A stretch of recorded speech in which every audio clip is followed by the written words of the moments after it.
Welcome to the New Books Network. Hello, everyone, and welcome back to New Books in Sex, Sexuality, and Sex Work, a podcast on the New Books Network. I'm Jana Byers, your host, and I'm here today with Karen Weingarten, professor of English at Queens College, which is part of the City University of New York system, to talk to her about her new book, Pregnancy Test, out this year, 2023, with Bloomsbury Academic. Hi, Karen. How are you today? Well, thank you so much for inviting me, Anna. Oh, thanks. It's so great to talk to you. Hi, how's New York? It's good. It's nice weather. Good time to visit in the fall, early fall. Lovely. Are you teaching this semester?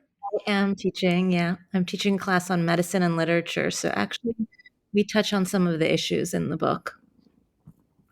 Cool. That sounds great.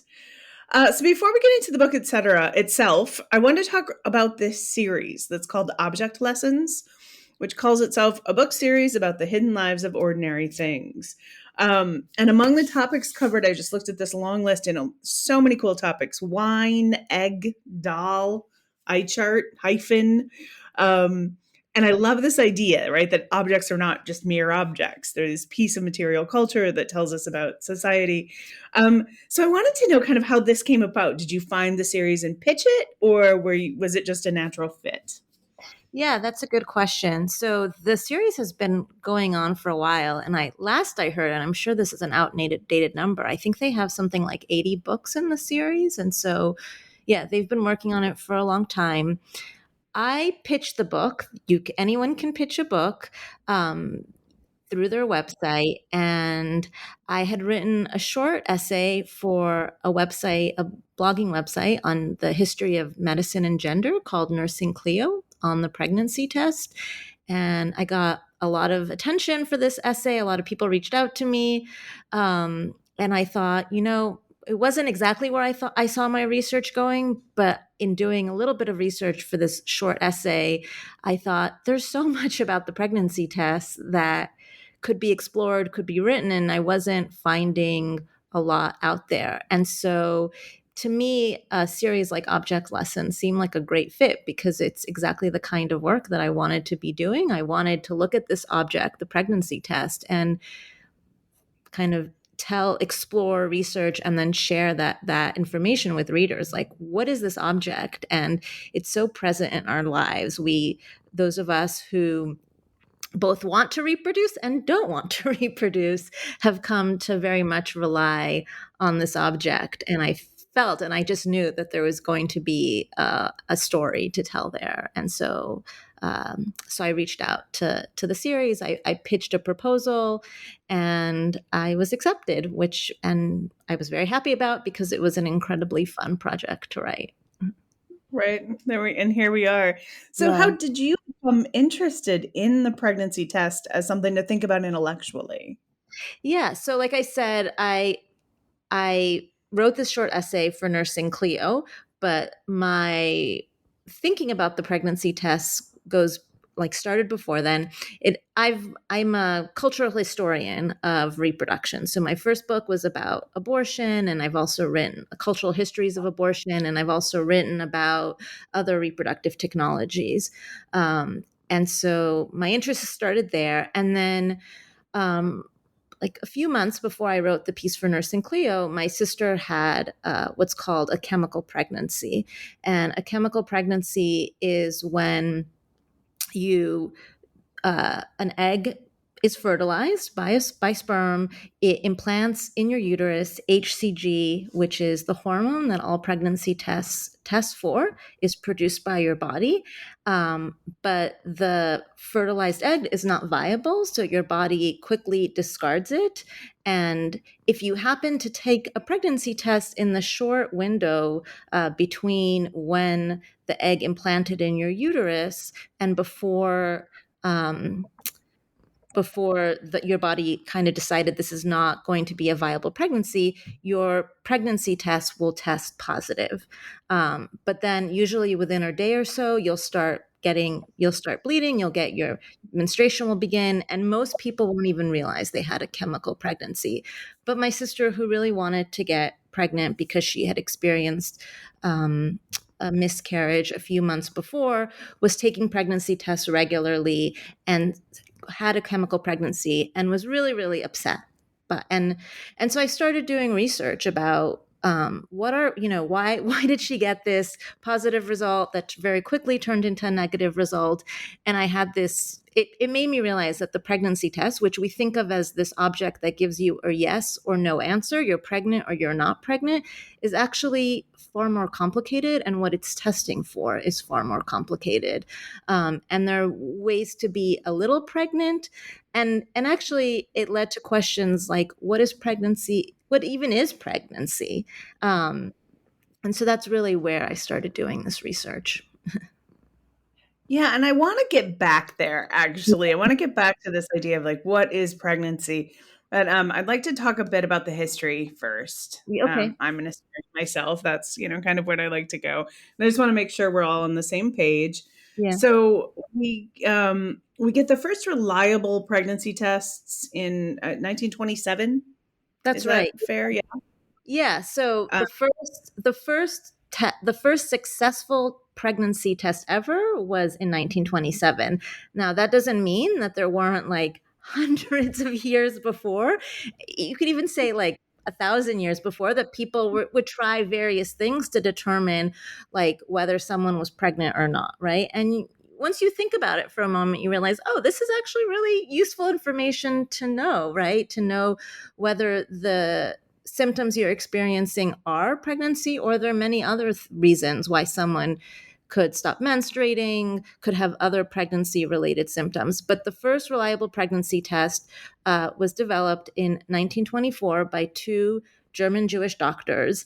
And it was nothing like the pregnancy test we know today. It required killing a mouse every time you took a test. And so these two German Jewish doctors, scientists, what they discovered is that when they injected mice with a pregnant woman's urine and then waited a few days and killed the mouse and sliced the mouse open, the HCG, and again, remember that's like the hormone that women produce when they're pregnant, the mouse's ovaries would react to the hormone and would swell. And that meant that the woman the urine came from, or the urine, was pregnant. If they injected the mouse with the urine and there was no reaction, it meant that the woman was not pregnant. And so every time someone would want to take a pregnancy test, they would need to kill the mouse. And eventually, some of this was improved, but not necessarily in ways that were less animal friendly. Like scientists in Pennsylvania decided that rabbits were easier to use, and so for many years, rabbits were used for pregnancy tests, and that's why it's not an expression that you hear so much anymore. But through the 60s and the 70s, a euphemism for pregnancy would be the rabbit died, and that meant that someone was pregnant. Of course, the rabbit died whether someone was pregnant or not pregnant, but it just became a euphemism that derived from the fact that rabbits were often used for pregnancy testing. Yeah, I had heard that before. I'm old enough to remember this, like having heard it, like, or adults saying it or something, or seeing it on television. And I learned from your book finally what on earth that meant. Yeah. Uh, kind of horrified. I don't know. Um, yeah, and it's funny, right? Even that, like, what are pregnancy tests? Well, what does that mean, really? Like, but pregnancy tests done in a lab by Yes. doctor, Yeah. right?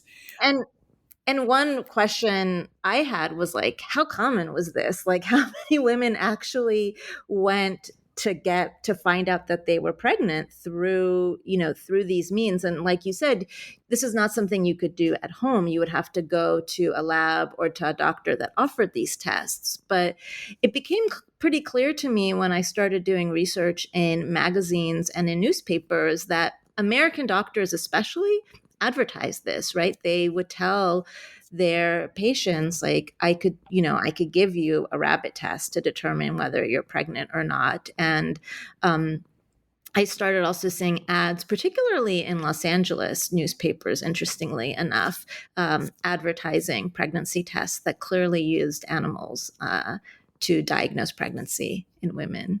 Um, and I should also add that eventually the rabbit was replaced with a toad.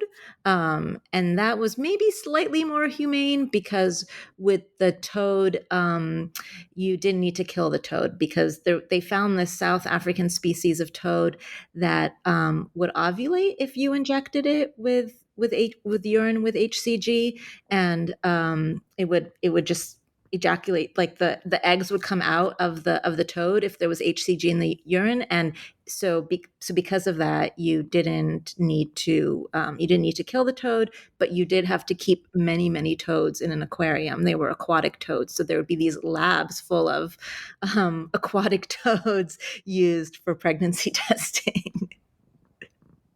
It's just such a Yeah, bizarre yeah, image. Like, yeah. Very yeah. strange for us to think about today. Yeah, very strange. And it's very strange to think about this period where you might be pregnant, you might not be pregnant, I don't know. And you can't figure that out on your own, which is something I really want to stress, right? Before readily available, affordable, relatively easy to use home pregnancy tests, pregnancy belongs to a doctor. Hmm. And so what does that mean for a woman who can't even tell what's going on with her own body, or Yeah. can, but Yeah, I mean, I think it's complicated, right? Because I think women can often tell when they're pregnant or not, right? They might guess. I mean, but I think definitively to know like whether your symptoms are actually pregnancy or might be stress related or menopausal related, right? There's a lot of ambiguity. Mhm. But to know whether you were definitively pregnant, basically in the U.S., like through the 19th, for most of for most through basically the late 1970s, you would have to go to a doctor to take a test. And, you know, one of the reasons this ended up interesting me is because I'm very interested in the history of abortion. And if the pregnancy test intersects with the history of abortion in really revealing ways, because it meant that it was harder to access abortion if you couldn't definitively know whether or not you were pregnant. And often, like definitive signs of pregnancy meant that you had to wait quite a long time before you were absolutely certain you were pregnant. And so that also meant accessing an illegal abortion in the United States far later in your pregnancy, which also might result in more complications. It might mean that you were more likely to die, or you might have a harder time finding someone willing to perform an illegal abortion if you were, you know, past your first trimester and at that point knew that you were definitively pregnant. And so doctors had a lot of control in this era when it, and I found some examples of magazine articles and advice columns written by male doctors where they would actually say that in some cases they would refuse a woman a pregnancy test if they thought she was going to get an abortion, right? And so it was really a way of controlling information, and by controlling this crucial information, it was also a way to control women's reproductive lives. sure. And and who gets to know, right? So do you have to, this information can only be released to your doctor, who might only release it to your husband, That's right. etc. Yeah, and there's actually, there's stories of women trying to get the information directly from the lab as opposed to their doctor, because sometimes it would take labs like a week or two to even report it to the doctor, who would then take a week or two to report it to the patient, and labs wouldn't release the information to women directly. Everything had to be mediated through doctors. And yeah, there are also stories about doctors telling husbands that their wives were pregnant before the women themselves actually knew. And so it really brings home how the pregnancy test was used as this tool of control, essentially, especially when people couldn't take it at home. Wow. But then Margaret Crane comes along and changes everything Y- ish, asterisk. Yes. Yeah, so who is she? Who is this woman? Yeah, so Meg Crane, as she likes to be called, she's wonderful. She's in her 80s. She lives actually in New York City, and when she was in her 20s, when she was a designer, and she got a job working for a pharmaceutical company, Organon, which still exists today. And she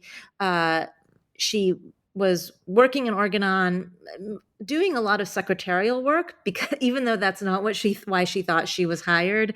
And then one day, she sees this row of test tubes lined up in the lab at Organon. At this point, this is the late 1960s. So at this point, pharmacies are no longer relying on animal testing for pregnancy tests. They've devised a way to test for pregnancy that is basically taking a bunch of like HCG and other kinds of hormones and creating a reaction in the lab that will tell you whether or not you're pregnant. It's not as simple as today's pregnancy tests where you have one or two lines, but at least it doesn't require, killing an animal or injecting an animal with urine. So she sees these test tubes, these chemical pregnancy tests, and she asks someone, "What is this?" Because she didn't know what it was testing for. And so a doctor who worked in the lab, who she had become friends with, told her their pregnancy test. And he even walked her through like how these tests work. And she noticed that at the bottom of the test tubes, there was a mirror or a very shiny surface underneath. And the reason that shiny surface existed is because the way you could tell whether you were pregnant is if you were pregnant, a like a ring, like almost like a small little donut ring emerged that was reflected in the mirror, and that meant you were pregnant. And no donut ring, just kind of like a splotchy pattern, meant that you were not pregnant. And so Meg looked at this, she heard the explanation, and she thought, you know what? This doesn't sound that complicated. Like, this actually sounds like something women could do at home. And because she was kind of bored with her job, and because she was a designer, she kind of just decided to spend some free time coming up with a design that women could use at home. And she just kind of scrapped together materials. She came up with a prototype and she showed it to her boss. And he was completely dismissive of her and was like, "No, absolutely not. We would never want to put this in the hands of women. There would be outrage. We would get sued. Women would jump off bridges because they would learn they were pregnant, and there'd be no one to take care of them." And so she kind of dropped it, but she did leave the prototype at work. And then not that long after, like maybe a month, maybe 2 months later, she hears that there's actually a meeting to discuss a home pregnancy test, and no one told her. And so she basically has a lot of gumption. She sneaks into the meeting with her own prototype and adds it to the lineup of home pregnancy tests that they're looking at, and just kind of takes a seat in the corner and waits for the meeting to begin. And they had hired an advertising exec by the name of Ira Sturavant to come and help them choose which home pregnancy tests they were going to go ahead with. And Ira looks at all the tests and kind of hears like a little bit about how each one of them is designed, and then looks at Meg and looks at Meg's test and is like, "Well, this is the only one that really makes sense. This one has a little lid that women could, urinate in. It is just like a much more eloquent design." And Meg's boss, the vice president of Organon, is very dismissive at first and is like, "No, this one is never going to work. It's not cost effective." And so Meg basically does all this research to show how her device is cost effective. And the company goes ahead with her design. And ends up being a really wonderful love story too, because Ira and Meg end up becoming life partners and working together and she eventually leaves Organon, and they start their own advertising company, and they work on a number of projects over the next 40 years, essentially, until Ira passes away. So it's a great story. Yeah. I love that story. I love everything about it. And I Yeah. love that they kind of live happily ever after. Yes. Um, but I also love this image of her just sneaking in and sitting there in this room full of men paying no attention and like with their ludicrous designs, right? Yeah. Right. I didn't note that like Meg's design, which you could, sorry, you could see an image of Meg's design in my book, and it would become the design for the home pregnancy test for the next basically 10, 15 years until it was improved upon and until we get the stick pregnancy test that we use today. But the other designs that were originally proposed all were thought to appeal to like women, and so they had lots of like frilly components like pink tassels and little diamonds, and Meg was like, women don't care about these things, like just give us something utilitarian. It's gonna be something I can use that doesn't require I urinate in a drinking glass from my kitchen. Like That's right, exactly. that's all we need. Oh, it's so funny. And so great.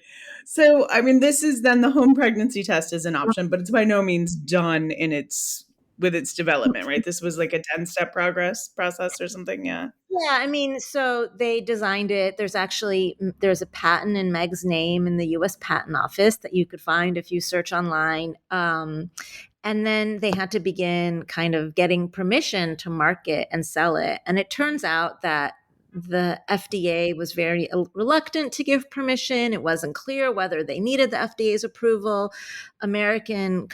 Pharmaceutical companies seemed a little bit nervous because remember this is 1969 when Meg is patenting it. Abortion is not legal in the United States, right? Roe v. Wade wouldn't pass until for another 3 years, and so there's a lot of uncertainty about like whether you could sell a home pregnancy test and what it would mean for reproductive rights and politics in the US. And Mhm. so Organon decides to kind of bypass the American market altogether, and they decide to first sell it in Canada. And so it's really Canada is where the first home pregnancy test is marketed to Canadians, and actually the second. Big market is the Netherlands because Organon was a Dutch company originally. It might still be. I don't know. These companies constantly change hands. Um, but yeah, um, but it's first marketed in Canada, primarily in like big cities like in Vancouver, Montreal, Toronto, to Canadian women, and it's sold in pharmacies.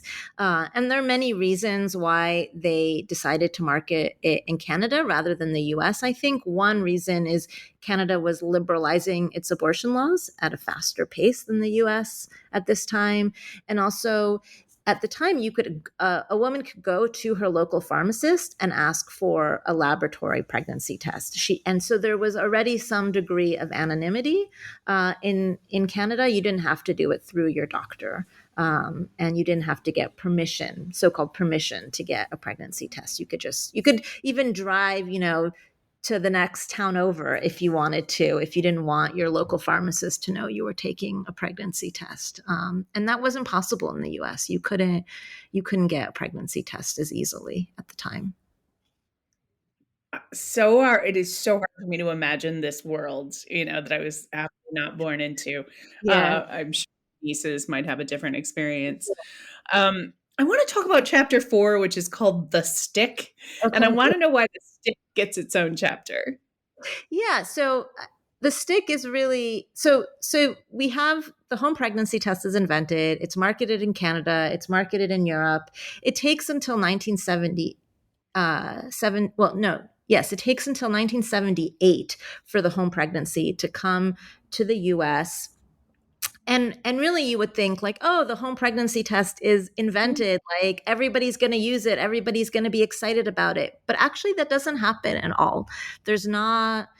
It's pharmaceutical companies don't find a big market for it. And that could be because the test was relatively expensive. It cost about the equivalent of $40 today.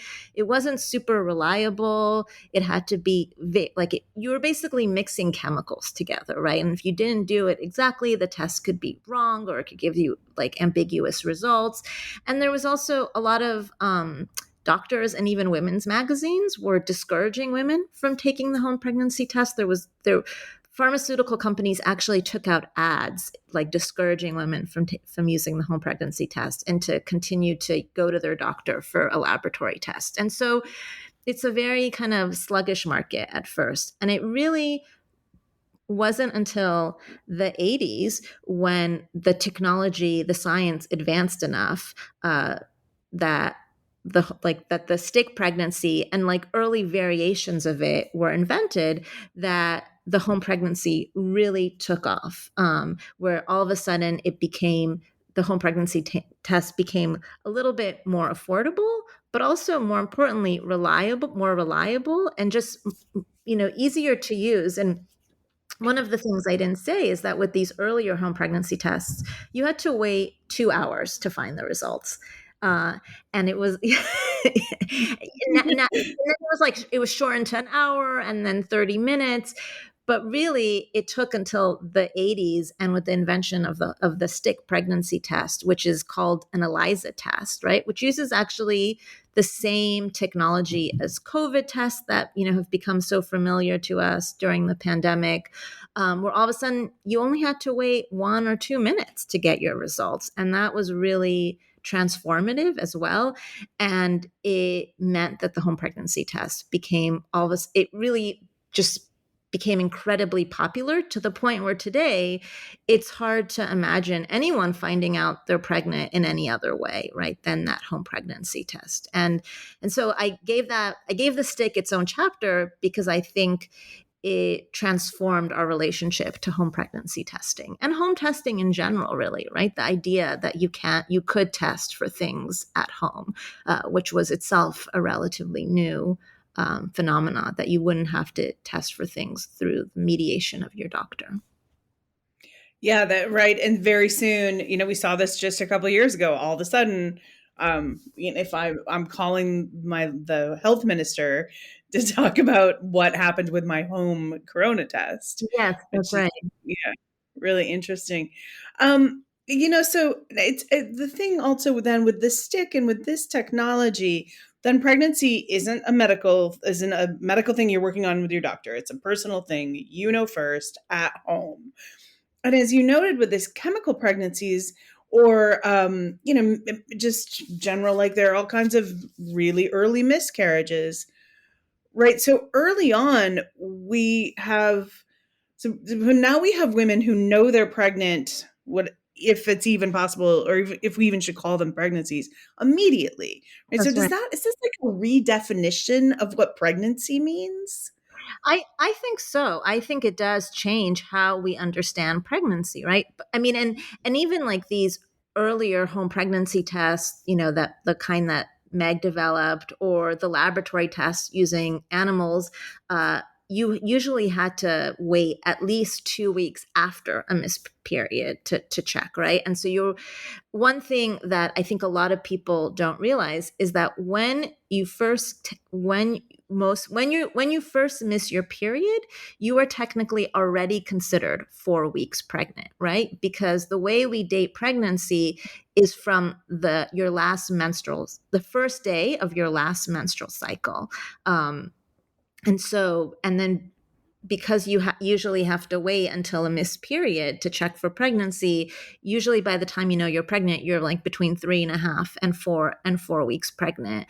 And so early on, it would often take until you might not be 6 or 8 weeks or even 10 weeks before you knew you were actually pregnant. And all of a sudden now you could know whether or not you're pregnant from the moment you miss your period, and even sometimes before you miss your period, right? Some of these, if you look at the way some of these home pregnancy tests advertise themselves, it will say like, you could take this test 6 days before a missed period. So we now have the ability to test for pregnancy earlier and earlier when there's so much more that could go wrong, right? Where we don't like so many early pregnancies like end in miscarriage, and to the point where some doctors don't even, some researchers say we don't even know how many, right? Because so many times you might not even realize you were pregnant. You might start menstruating and not even know that you were pregnant because your cycle might just be 1 or 2 days off. But if you happen to take that test,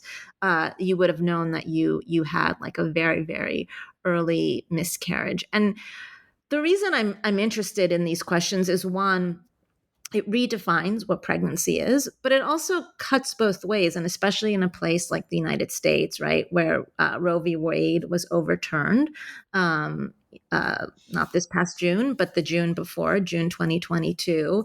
And you now see states creating all these anti-abortion laws that will say things like, abortion is no longer legal after 6 weeks of pregnancy, for example. And someone might think, well, 6 weeks of pregnancy, 6 weeks is a long time to know whether or not you're pregnant. But if we remember that most people don't find out that they're pregnant until 4 or 5 weeks, and that's really just if they're testing right away, you know, like right when they have a missed period, giving someone just like a week or even just a few days to access an abortion in a state where abortion is already very, very hard to access, really redefines like what pregnancy actually is. And in an earlier era, when these pregnancy tests didn't exist, no one would have even thought, like, you would have thought to define pregnancy like, by like to say like something would be outlawed after 6 weeks, right? Because it would be like outlawing it altogether. And so, I'm interested both in how the pregnancy tests redefine pregnancy loss, but also how the pregnancy tests sometimes are used coercively to pass laws that really would have been impossible to pass in an earlier generation before these tests existed. Yeah. I kept thinking about, while I was reading, I kept thinking about the whole pregnancy industry, Yeah. right? The whole thing, right? From testing, obviously, but then Facebook groups and gender reveal parties and mommy influencers. And there's all this, like, this ongoing commodification of women's reproductive systems. And then the way women are disciplined, through their ability to perform the rituals appropriately. And I'm not sure I even have a question here, but I'm just wondering if doing this work, you as a person, a fellow person upon whom reproductive expectations have been opposed, thought about like what this has done to kind of our broader culture surrounding pregnancy. Yeah, I mean, I think it becomes another way to, I mean, to announce pregnancy. And I learned through doing this research that some of these home pregnancy companies actually pay celebrities to take home pregnancy tests and post their results on Instagram or on Facebook or on Twitter. And that, the pregnancy test becomes like another like, status symbol, another marker of announcing pregnancy. And you see it everywhere on social media. And I hadn't really noticed it until I started doing this research, just how pervasive the home pregnancy has become, as a way to announce pregnancy, as and it just feeds into this whole culture of commercializing, commodifying motherhood, commodifying pregnancy, and the pregnancy test. I think maybe more than any other object, has become a way to make that kind of announcement. I don't want to condemn people or like criticize people for doing it, but but it is you do have to ask, like, why like what why why share your home pregnancy test on Instagram. Yeah, So this like I understand that an image is worth 1,000 words, but yeah, I'll go with the two. I'm pregnant. Like I yeah, don't, I don't, yes, yeah, as yeah, opposed to the stuff you've urinated on. But Yeah, and but I certainly do not want to be one more person telling Yeah. people who are trying to reproduce what to do with their bodies, because Yeah. there's enough of that out there. There definitely is, and I think for me, it just went to show, like, wow, this test it's so pervasive. Like Aziz I in the book I talk about the scene from Aziz Ansari's Master of None, the TV show, and there's a scene where Denise and Alicia, two of the main characters, who are trying to get pregnant with the help of a friend who's donating his sperm, essentially, and they find out they're pregnant, and the entire scene is wordless, but you see them looking at a stick, and they hug each other, and that, like, they just learned that they are pregnant, right? And to me, it was such a that scene kind of encapsulated so much about the pregnancy test, like, power and this moment, and the way it's become so pervasive that every viewer watching that scene knew that what that little stick they were watching, what we're looking at, is a pregnancy test, and what it told them, right? Because it's become this object that we're all familiar with now, whether or not we've taken a pregnancy test ourselves. Yeah, we definitely live in a pregnancy test world. It's very interesting to think about. Really Yeah. cool book, and a great read too. Really readable, fun, great prose, great stories. Highly recommend this book to God, everyone. Everyone should read this book. It's a really fun and really cool. Thank you. So I have just one more question, which is, what's next? What are you working on? Yeah, I'm actually working on I'm going back to writing about abortion, which is what my first book was about, and I'm working on a collection for Penguin Classics that will bring together various short stories, excerpts from novels, poems, essays from the pre-Roe versus Wade era that represent abortion, to show how the abortion debate changed over the course of the late 19th century and into the 20th century until 1973, when Roe v. Wade passed. And so that's my current project. I'm hoping to finish it in the next few months. And then after that, we'll see. Yeah, world's your oyster then. All right. Um, Karen Weingarten, professor of English at Queen's College, thank you so much for taking time to talk to me today. Yeah, it was a pleasure. Thank you, Yana. Excellent. All right. Take care. You too. Bye-bye.